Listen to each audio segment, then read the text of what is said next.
What's going on, you guys? It's your boy TlegacyTV. What's going on? Hold on just a second. I'm a little thirsty.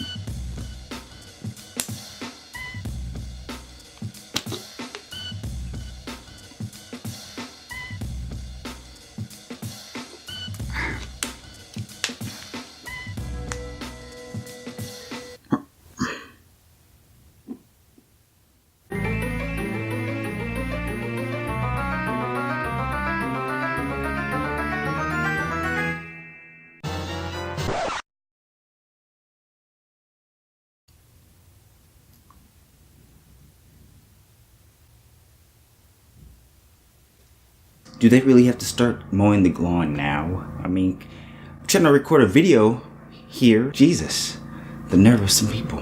What's going on, you guys? It's your boy TlegacyTV with a brand new video. And today we're going to be talking about A Cure for Wellness. A movie directed by Gore Verbinski, starring Dane, Dehaan, Goth, and Jason Isaacs. And the movie chronicles a young executive. See what I did there? Chronicles? Because Dane Dehaan was in the movie Chronicles. You see, it's a pun. No? Nobody?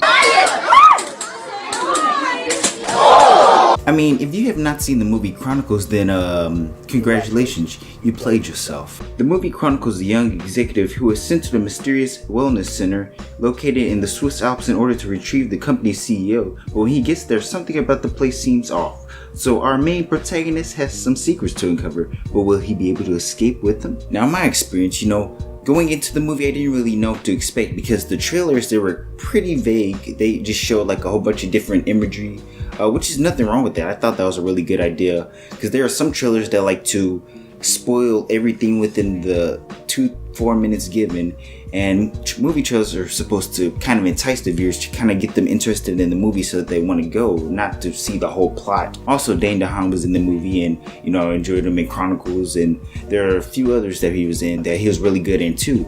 And Gore Verbinski, I've seen a few of his movies, not all of them. Didn't see Lone Ranger, didn't want to, and I really enjoyed Rango a lot. Some of the Pirates of the Caribbean movies, or Caribbean, however you want to say it. So I was hoping for a really good movie, but this movie has some good things about it and some bad.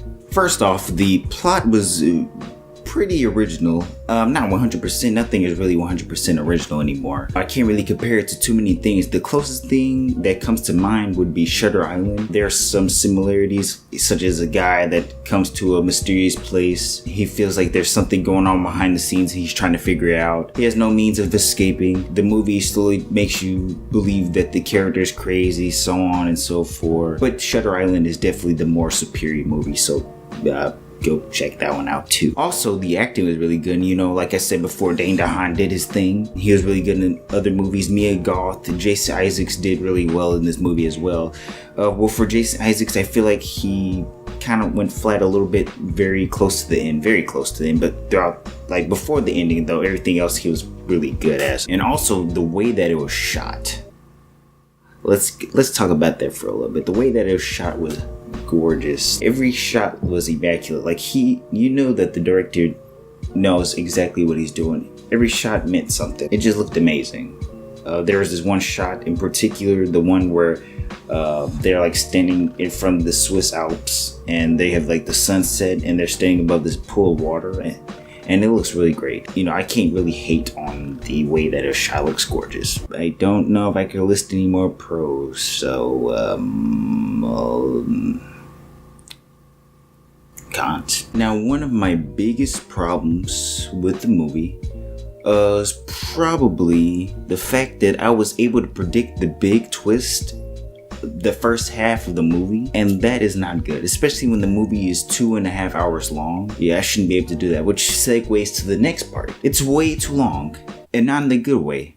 Wait, what? And the movie's way too long. And with long movies, you have to make sure that it's interesting throughout the entire thing. And there were some pacing issues. There were some parts that were like nice and quick, and then there were some parts that like really slow. There were times when I was watching the movie and I was looking at my watch, seeing what time it is, so like, oh my god, it's only been 40 something minutes so far. Okay. And there are some people that was actually leaving the theater as the movie is playing, which I don't understand because the movie isn't that bad. You're gonna pay money just to leave the theater, then what's the point of going? There was some weird writing going on. There was some with the script, And then there are some like story elements that's a little weird too. There's one part in particular, I don't want to spoil too many. There's a few in there though. There is one part where Lockhart, played by Dane Dehaan, there's one part where he's like running away from like the guards at the facility, or the doctors, whatever you call them. And he goes and hides in this room and he lets them pass. And he pulls out a cigarette and starts smoking it. I'm not really like the most genius person in the world, but if you're gonna hide from somebody, lighting a cigarette, something with like the most distinctive smell,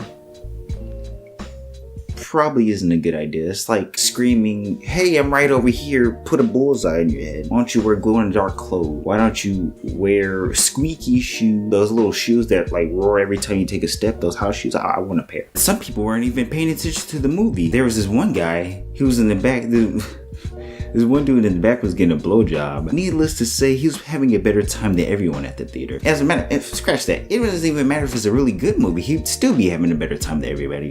What am I saying? This movie is definitely not for everyone. If you're not a huge fan of nudity, I'd probably stay away from this movie because there's a lot of nudity in this movie. Well, man, calm down. It's old people. It's naked old people. Now, if you're into that, you know, I'm not going to judge you. Weirdo. Like I said earlier, there are some people that did walk out of the movie before it even finished. So that just goes to say that the movie hit something within them. I mean, because the movie will make you cringe at times. And I don't mean like cringe as in like the oversaturated term used that everybody uses. It's supposed to make you feel uncomfortable. The way that it's shot, it did that. The atmosphere in this movie is really great. If you do go to the movie and do see this, don't be surprised if you see somebody leaving. I'm giving a heads up right now. Now, let me reiterate, okay, before everybody starts jumping to conclusions, okay? I do not hate this movie. I repeat, I do not hate this movie. Like I said in the beginning, there are some things that I really loved about this movie, and then there are some things that I did not like that much. The things that I really do like. The acting was really great. The way that it's shot, the atmosphere, everything was gorgeous about that. The cinematography is amazing. The story was mainly original compared to a lot of things that's come out recently. Like I said, the only thing that I could compare it to is Shutter Island. But for me, the cons outweigh the pros. There was a lot more things that I didn't like that I did like. The movie was way too long. I feel like they could have taken some parts out and the movie still would have made sense. There's some weird writing at some parts, like the dialogue and stuff that didn't really need to be in there. There were some pacing issues that made the 2.5 hour long movie feel like it was way longer than that. And the fact that I was able to predict the twist before the twist was revealed was another thing that I didn't like. I did not hate the movie, okay? I probably won't go see it again, but I am glad that I saw it at least one time. So I'm gonna have to say that A Cure for Wellness was okay. I see the critics are shitting on it right now. They're tearing it apart. I don't see why.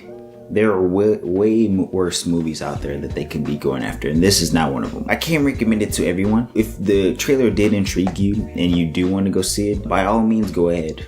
Go ahead. Or you could just wait for it to come out on DVD or Netflix or something. That was all for this video. Thank you guys for watching my very first review. This is my first one. I'm gonna get a lot better with the talking and stuff. So bear with me, okay? Please. Pretty please. Until next time, you guys. TlegacyTV out.